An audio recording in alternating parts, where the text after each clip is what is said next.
Si yo os pregunto qué es lo que decide si algo es justo o injusto, ¿vosotros qué me decís? La ley. Ya, pero es que la ley puede ser jurídicamente correcta y moralmente injusta. Y también algo puede ser moralmente correcto e ilegal. Entonces, ¿quién lo decide? ¿La ley, la religión, la sociedad, nuestras cabezas pensantes? ¿Y tiene algo que ver la justicia con la filosofía? Y os adelanto que sí, o sea, la justicia es filosofía, punto, ya está.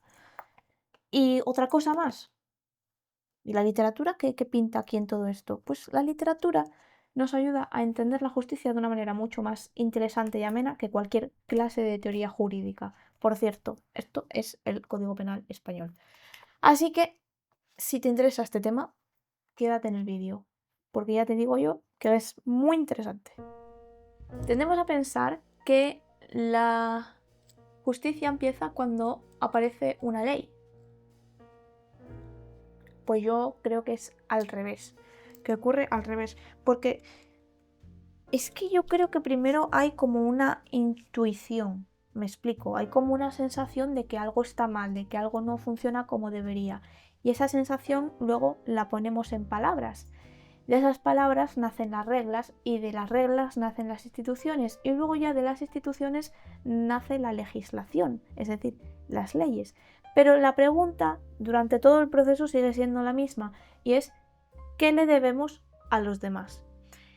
Y aquí empieza, curiosamente, la filosofía de la justicia. Y lo interesante de esto es que hasta ahora no hemos conseguido ponernos del todo de acuerdo en lo que es la filosofía de la justicia y en si es algo justo o injusto o en qué le debemos a los demás. Porque hay gente que dice que la justicia es la igualdad. Me voy a poner probablemente en contra a medio YouTube, pero lo voy a decir porque es lo que pienso. Yo no creo que la justicia sea simplemente igualdad, porque el hecho de tratar por igual a dos personas con circunstancias totalmente distintas es muy injusto, a mi parecer, pero muy injusto. Entonces tenemos que pararnos a pensar un poco en lo que significa la palabra igualdad o lo que significa la palabra mérito, responsabilidad, la palabra, o el verbo, mejor dicho, bueno, es una palabra, pero bueno, en fin, el verbo merecer. ¿Y qué pasa? Que cuando nos paramos a pensar en el significado de estas palabras, se complica la cosa. Es donde empiezan los problemas. ¿Algo es justo porque lo dice la ley? Aquí aparece una distinción que yo creo que es fundamental, porque la ley y la justicia no son exactamente lo mismo. Porque como digo, una ley puede ser válida y ser injusta. Y esto no es una cuestión puramente teórica, porque, a ver, la historia está llena de leyes que en su día fueron legales, perfectamente legales, y a día de hoy son moralmente inaceptables. Entonces, por esto, la filosofía del derecho lleva siglos, muchísimos, enfrentándose a la misma pregunta, y es la siguiente: ¿existe una justicia por encima de las leyes? Y más allá, en el caso de que existiera, ¿quién decide? ¿Quién puede decir cuál es esa justicia? ¿Quién lo decide? Y aquí quiero hacer mención a un señor, como siempre, ya empiezo mencionando señores, y es que John Rawls, hasta ahora venía cuestionándose este tema de la relación entre el derecho y la moral, como hizo por ejemplo Fuller también, que es otro señor. Pero Rawls se planteó los principios que debe seguir una sociedad justa. Y aquí quiero leeros un pequeño fragmento de una de mis reflexiones sobre este tema que hice el otro día mientras estaba pensando el tema de este vídeo, que tiene que ver precisamente con esto y con lo que decía Rawls. Mira, os lo puedo enseñar, es así manuscrito, con esta pluma concretamente. Es cortito, ¿eh? Tiene que ver, como digo, con la sociedad justa. Y dice así: ¿cómo diseñaríamos una sociedad si no supiéramos qué papel vamos a ocupar en ella? Porque si supiéramos que, por ejemplo, vamos a ser ricos, haríamos una sociedad que favoreciese a nuestra clase. Pero no lo sabemos. Entonces, la idea justa sería hacer una sociedad desde la imparcialidad. Pero entonces, ¿qué hacemos con las personas concretas? Porque las personas no nos regimos por principios ni supuestos. Entonces, la imparcialidad tampoco sería válida. Este es el pequeño fragmento. Dicho esto, tampoco vamos a convertir esto en una clase de teoría jurídica. 1, porque no me corresponde. 2, porque no os quiero aburrir. Y 3, porque hay una manera mucho más interesante de entender todo esto, y es a través de la literatura. La literatura complica mucho la justicia, porque como ya dije en vídeos anteriores, la filosofía, en este caso justicia, nos plantea un concepto y la literatura nos obliga a vivir dentro de ese concepto. Podemos, por ejemplo, la justicia nos plantea, no sé, X caso, y la literatura puede hacernos creer que una víctima merece justicia hasta que, por ejemplo, descubrimos que la justicia que pide puede hacer daño a otra persona. Por ejemplo, entonces, por eso digo que la literatura complica la justicia y por eso la filosofía la necesita, porque un concepto, una idea puede ser perfectamente coherente y aún así ser insuficiente para explicar la vida humana. Quiero mencionar aquí la obra de El extranjero, de Albert Camus. ¿Por qué? Porque aquí ocurre una cosa muy interesante con este tema. Tenemos a nuestro protagonista y este protagonista comete un crimen, ¿no? Y evidentemente la cuestión de su responsabilidad pues está ahí, ¿no? De si es culpable o no.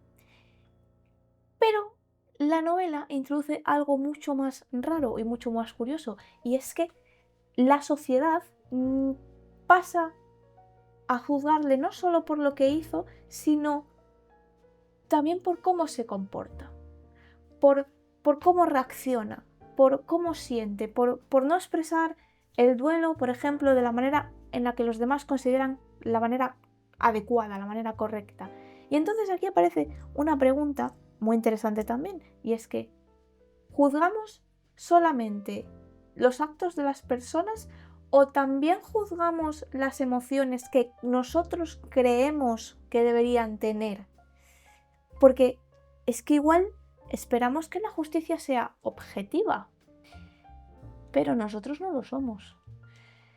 Los seres humanos nunca somos objetivos completamente a la hora de juzgar. Llevamos nuestras expectativas, nuestros principios, nuestros valores y pues nuestras ideas en general sobre aquello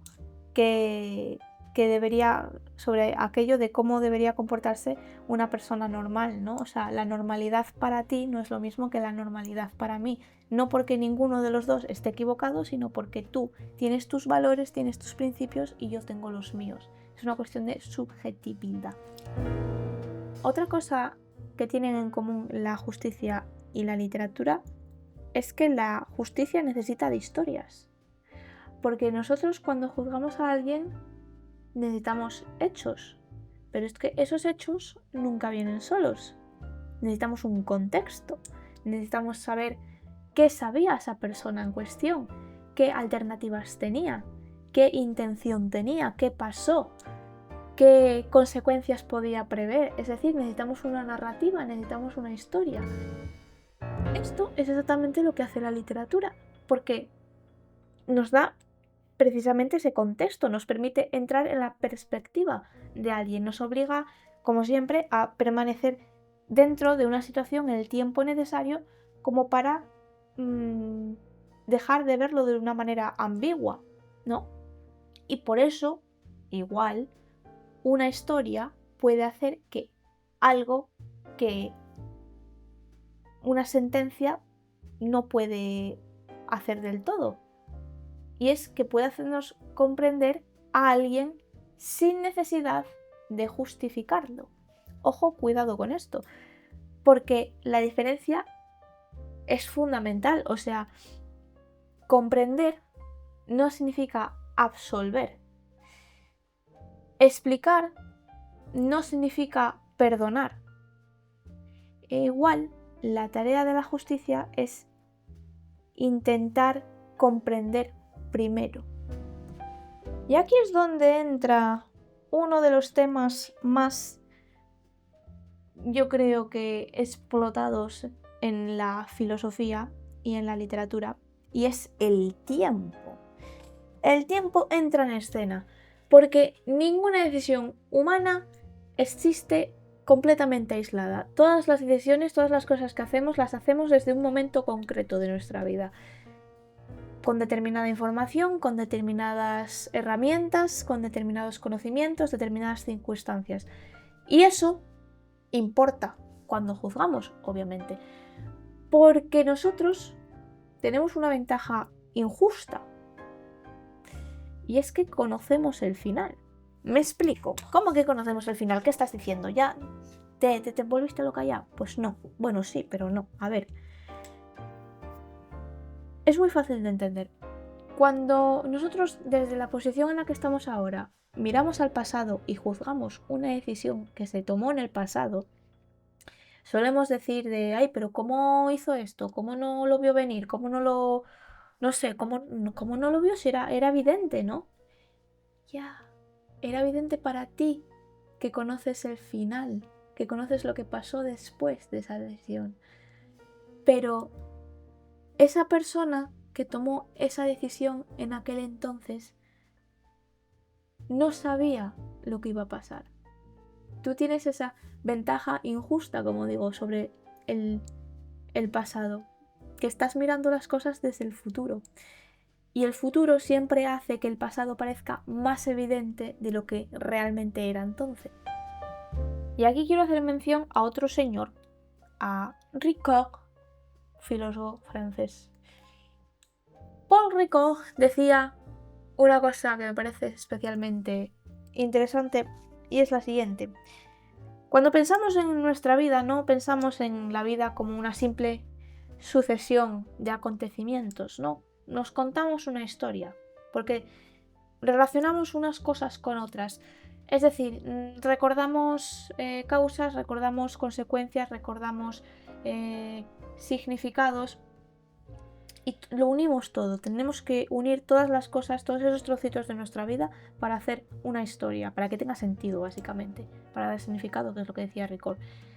Entonces, quizás eso también explica por qué juzgamos nuestro propio pasado, porque volvemos a una decisión y podemos pensar, oye, pues ahora entiendo por qué hice aquello, o ahora, no sé, ahora sé que estaba equivocado. Pero es que hay una diferencia, como digo, entre saber que una decisión fue equivocada y pensar, que esto es lo que acabo de decir, y muy importante, pensar que la persona que la tomó era culpable de no saber lo que nosotros sabemos ahora. Y esa diferencia es que es fundamental, porque la justicia igual también necesita una relación justa con el tiempo. No podemos juzgar completamente a alguien desde un futuro que esa persona todavía no conoce. Puede ser injusto recordar. Y aquí quiero mencionar una obra que se llama El gigante enterrado. El gigante enterrado lleva la cuestión un poco más lejos. Porque en esta novela tenemos una sociedad que vive una especie de, no sé cómo decirlo, de olvido colectivo. Y ese olvido permite mantener una paz relativamente fácil en esta sociedad. Porque recuperar la memoria significa entonces recuperar también heridas del pasado. Significa desenterrar cosas. Entonces la pregunta cambia, ya no es solamente preguntarnos qué es justo y qué es injusto, sino que ahora nos tenemos que preguntar cuánta verdad estamos dispuestos a soportar para hacer justicia. Porque recordar sí que puede ser necesario. Pero es que también puede destruir. Olvidar puede permitirte vivir tu vida sin remordimientos, pero también puede permitir que una justicia quede enterrada. Y por eso yo creo que a esto no hay solución perfecta, o sea, no hay fórmula mágica que diga, vale, esto tal, punto, se acabó. No existe, no existe. Y quizás la justicia implique elegir también qué bienes entran en conflicto y qué bienes no. Y entonces nosotros, ¿dónde quedamos en todo esto? Porque algo tendremos que ver nosotros, digo yo. Nuestra vida, cuando miramos atrás, sentimos a veces que las cosas deberían de haber sido de otra manera. Es decir, las juzgamos, ¿no? Pues que una conversación debería ser haber sido de otra manera, una decisión, una relación, lo que sea. Y a veces, como digo, estamos juzgando el pasado como si estuviéramos esperando una sentencia. Pero es que igual la justicia, mejor dicho, igual hacer justicia a nuestro pasado no significa decir que todo estuvo bien, perdonarlo todo y decir que no cometimos ningún error, porque eso sería una mentira. Es decir, sería injusto.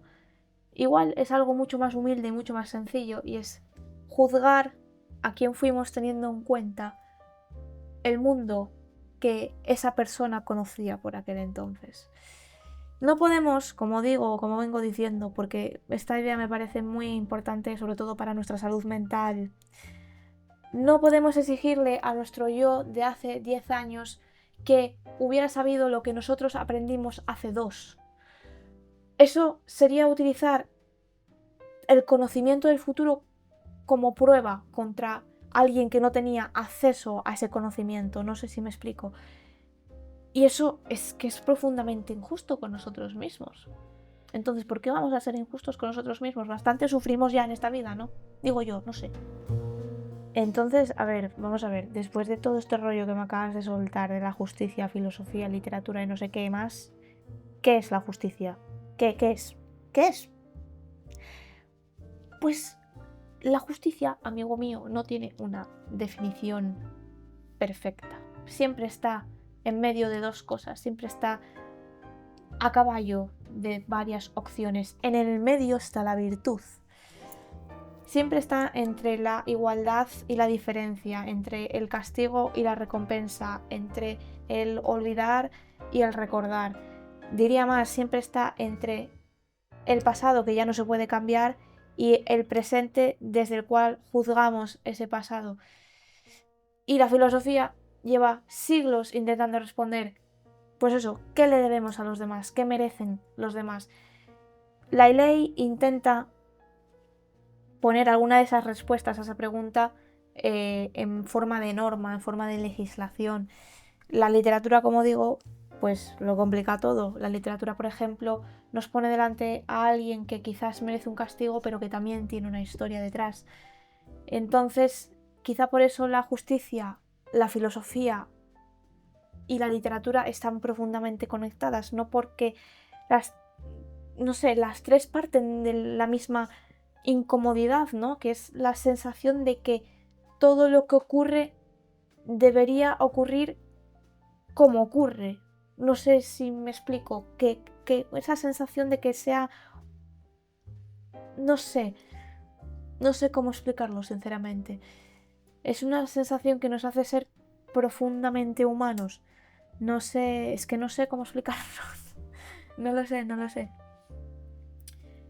Y claro, es que igual la justicia no consiste en conseguir que precisamente el pasado sea diferente, porque eso es imposible. Creo que consiste en algo mucho más humilde y es en reconocer lo que ocurrió, en decidir qué merece ser recompensado y qué no, en recordar aquello que no debería caer en el olvido, ¿no? En no confundir legalidad con justicia, en no confundir comprensión con absolución, en igual también aprender a juzgar nuestro propio pasado, como digo, sin utilizar contra nosotros el conocimiento que conseguimos después.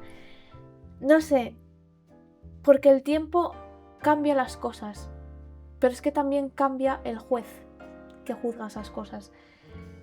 Y nosotros somos precisamente jueces de muchas de nuestras propias historias. Y aquí es donde ya no me enrollo más y llega el momento de redoble de tambores, atención, pregunta final. Si toda justicia necesita un juez, ¿quién nos ha dado el derecho a juzgar el pasado desde un futuro que todavía no conocíamos? Acabo el vídeo con esta pregunta, como digo, porque me parece, pues eso, muy importante este tema para el tema de la salud mental. A mí la salud mental me gusta mucho, así que, o sea, me gusta mucho tenerla, así que me parece bastante importante. Dicho esto, se acabó el vídeo. Es un poco tarde, ¿no? No sé qué hora es. No veo nada, estoy sin gafas. Un momento. Bueno, son las 11:30 de la noche aquí ahora mismo. Bueno, me voy a quedar así el final del vídeo con gafas. Quiero decir que... pues es un vídeo largo, lo siento. Quiero decir que hay gente que me ha preguntado si puedo hacer recomendaciones de libros y de los libros en los que me baso para hacer los vídeos. Yo tengo otra pregunta, yo encantada de Mil Amores lo hago, pero tengo otra pregunta. ¿Os interesa a nivel general? Porque si os interesa a nivel general, puedo hacerlo, no un vídeo en sí, pero parte de un vídeo, decirlo al final, como suelo decir las cosas. Puedo decirlo al final, hacer la recomendación general. Si no, pues lo digo de manera individual a cada uno y ya está. Se acabó la historia. Así que nada, muchas gracias un día más por verme, por aguantarme, por escucharme y por contarme vuestras inquietudes. Y nada, pues eso. Nos vemos, si os apetece, en el siguiente vídeo. Esto era un beso, ¿vale? Adiós.